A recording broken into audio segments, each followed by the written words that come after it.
মোহাম্মদ ইমরান হাসান সবুজ, সহকারী শিক্ষক সানশাইন একাডেমি। আমি এসেছি তোমাদের মাঝে ইংরেজি দ্বিতীয় পত্র ক্লাস নেওয়ার জন্য। সাবজেক্ট বিষয় হচ্ছে অ্যাসার্টিভ টু ইন্টারোগেটিভ। আমি আশা করি তোমরা মনোযোগ সহকারে ক্লাসটা শুনলে অবশ্যই বুঝতে পারবে কিভাবে অ্যাসার্টিভ থেকে ইন্টারোগেটিভ করতে হয়। আমি এখন স্টার্ট করছি।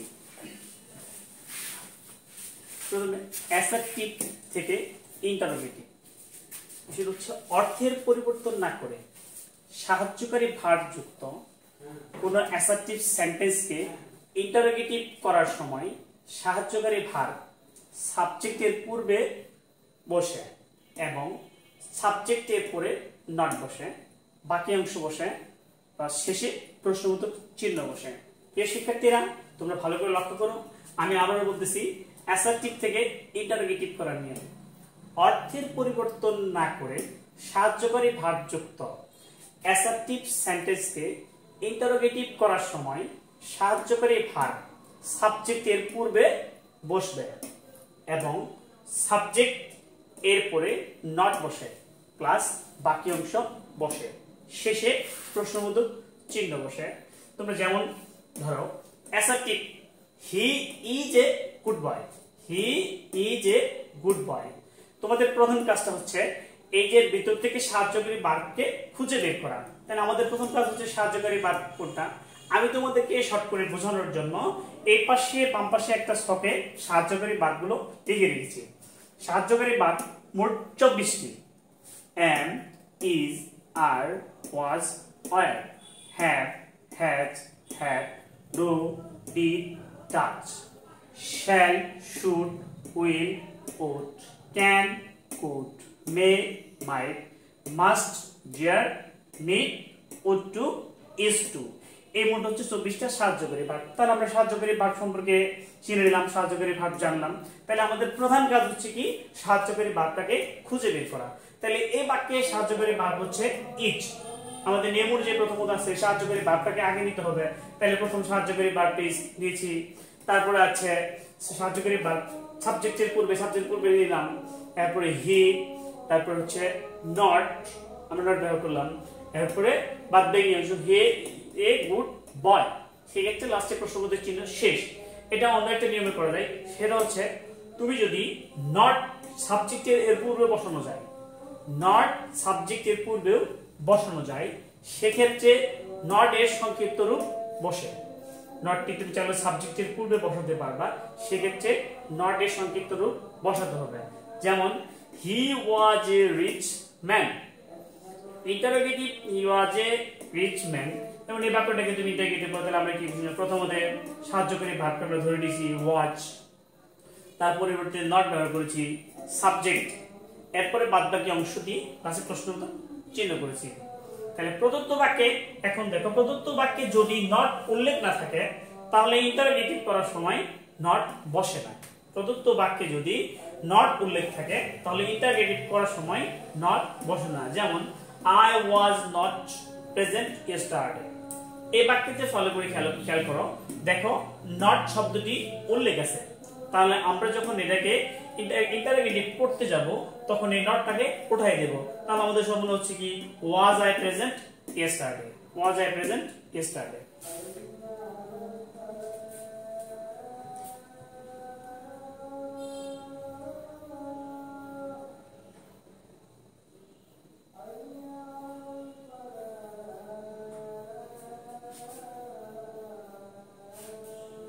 যে শিক্ষার্থীরা, আমি আবার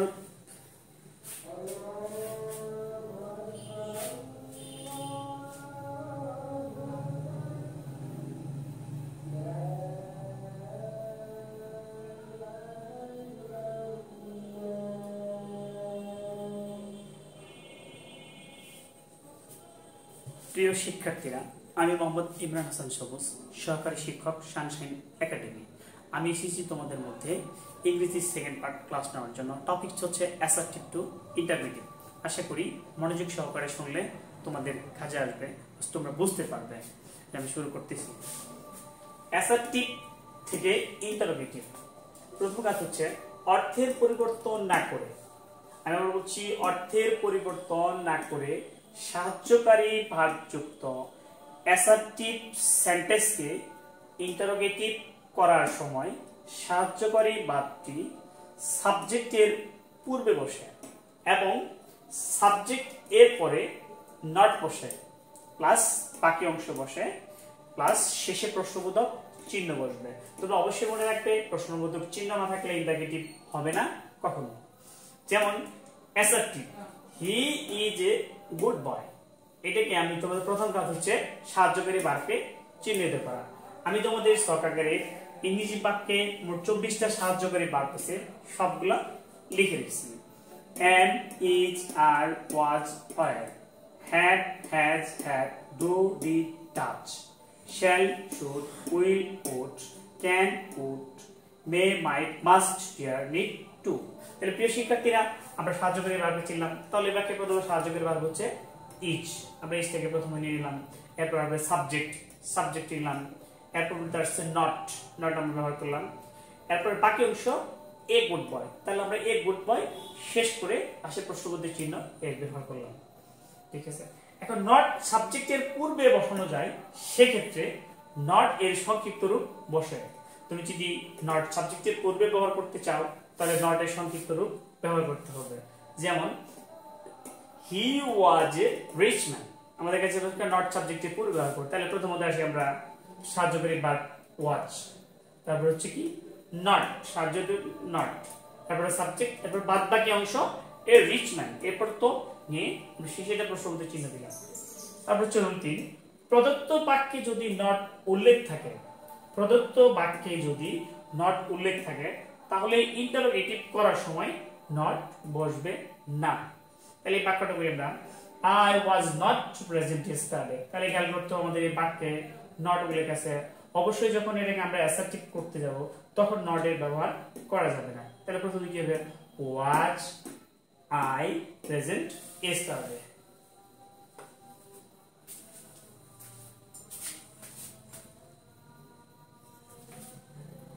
বলতেছে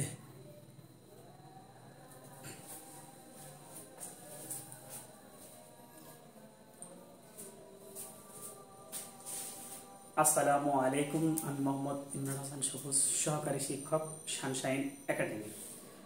আমি এসেছি তোমাদের মধ্যে ইংরেজি তৃতীয় পত্র ক্লাস নেওয়ার জন্য, যার টপিকটা হচ্ছে অ্যাসার্টিভ থেকে ইন্টারোগেটিভ। আমি আশা করি তোমরা মনোযোগ সহকারে শুনলে অবশ্যই বুঝতে পারবে। আমি আমার টপিক শুরু করতে যাচ্ছি। অ্যাসার্টিভ থেকে ইন্টারোগেটিভ, অর্থের পরিবর্তন না করে সাহায্যকারী ভার্ব যুক্ত অ্যাসার্টিভ সেন্টেন্সকে ইন্টারোগেটিভ করার সময় সাহায্যকারী ভার্বটি সাবজেক্টের পূর্বে বসে এবং সাবজেক্টের পরে নট বসে প্লাস বাকি অংশ বসে প্লাস শেষে প্রশ্নবোধক চিহ্ন বসে। যেমন assertive, he is a good boy, is he not a good boy. তাহলে আমার প্রথম কাজ হচ্ছে কি সাহায্যকারী ভার্বটাকে খুঁজে বের করা। এই বাক্যে সাহায্যকারী ভার্ব হচ্ছে ইজ। আমি তোমাদের বোঝার সুবিধার্থে এই পাশের স্টকে সাহায্যকারী ভার্ব 24টি সবগুলো লিখে দিয়েছি। am, is, are, was, were, have, has, had, do, did, does, shall, should, will, would, can, would, may, might, must, dare, need, would, to, used to। তাহলে তোমাদের সাহায্যকারী ভার্ব চিনতে আর কোনো সমস্যা নেই। তাহলে আমার প্রথম কাজ হচ্ছে কি সাহায্যকারী ভার্ব পিস, বাক্যে প্রথম আমরা নিয়ে নিয়েছি, তারপরে সাবজেক্ট টি, এরপর নিয়ে আমরা যে নট ব্যবহার করলাম, এরপরে বাদ বাকি অংশ এ গুড বয় দিয়ে শেষে প্রশ্নবোধক চিহ্ন। তোমরা যদি এই প্রশ্নবোধক চিহ্ন ব্যবহার না করো তাহলে তোমাদের বাক্য কখনোই হবে না। আর ইন্টারোগেটিভ সেন্টেন্সে মাস্ট বি প্রশ্নবোধক চিহ্ন ব্যবহার করতে হবে। এই আরেকটা নিয়মে করা যাবে। এখন তুমি যদি মনে করো যে নট সাবজেক্টের পূর্বে বসাবে, তাহলে নট সাবজেক্টের পূর্বে বসানো যায়, সেক্ষেত্রে নট এর সংক্ষিপ্ত রূপ বসে। যেমন he was a rich man, he was a rich man. তাহলে আমাদের প্রধান কাজ হচ্ছে কি বাক্যের ভিতর থেকে সাহায্যকারী ভার্বটাকে খুঁজে বের করা। সাহায্যকারী ভার্ব খুঁজে বের করছি। এখন আমরা চিন্তা করেছিলাম সাহায্যকারী ভার্ব নট এর আগে যে নট এর সংক্ষিপ্ত ফর্ম নট, এরপরে সাবজেক্ট, এরপরে এ রিচ ম্যান, বাদ বাকি অংশটা শেষে প্রশ্নবোধক চিহ্ন। প্রদত্ত বাক্যে যদি নট উল্লেখ থাকে, প্রদত্ত বাক্যে যদি নট উল্লেখ থাকে তাহলে ইন্টারোগেটিভ করার সময় নট বসে না।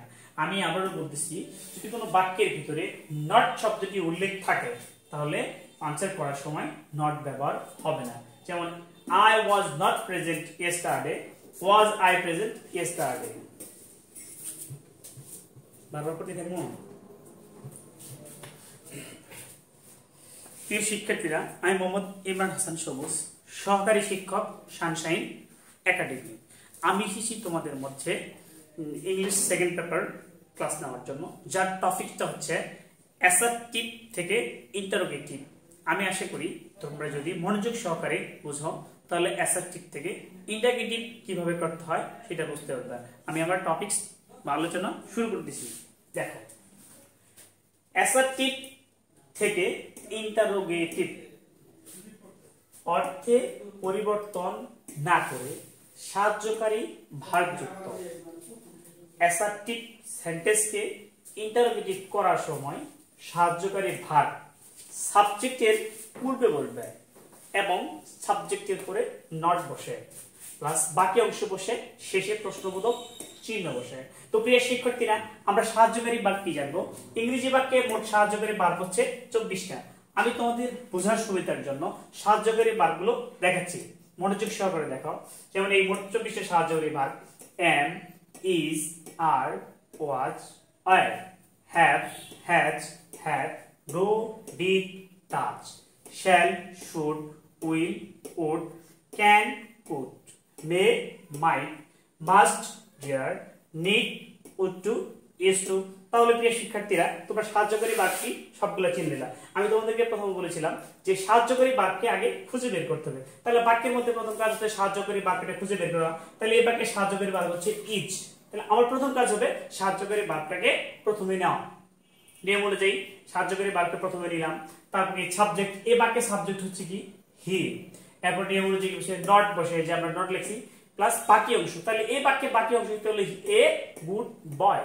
তাহলে এ গুড বয় আমরা লিখে দিলাম। শেষে প্রশ্নবোধক চিহ্ন দিলাম। তো প্রিয় শিক্ষার্থীরা মনে রাখবে, অ্যাসার্টিভ টু ইন্টারোগেটিভ করার সময় প্রশ্নবোধক চিহ্ন মাস্ট বি ব্যবহার করতে হবে, নাহলে তোমাদের বাক্য সম্পূর্ণ ভুল হয়ে যাবে। সেক্ষেত্রে এটা আরেকটা নিয়মে করতে পারো। যদি তুমি মনে করো যে নট এর সাবজেক্টের পূর্বে বসায়, তাহলে এইভাবে করবা। নট সাবজেক্টের পূর্বে বসানো যায়, সেক্ষেত্রে নট এর সংক্ষিপ্ত রূপ বসে। সেক্ষেত্রে নট এর সংক্ষিপ্ত রূপ বসে। যেমন assertive, he was a rich man. He was a rich man. আমি তোমাদেরকে প্রথমে বলেছি যে বাক্যের ভিতর থেকে সাহায্যকারী ভার্বটাকে খুঁজে বের করতে হবে।